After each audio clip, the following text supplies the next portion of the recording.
Wow, maro izy ty ilay a.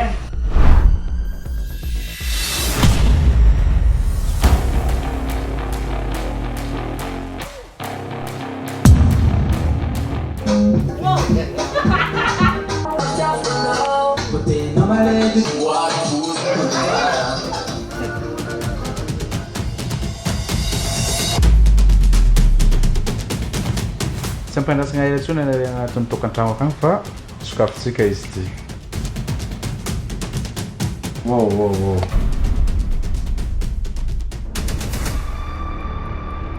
De bonne chance daholo.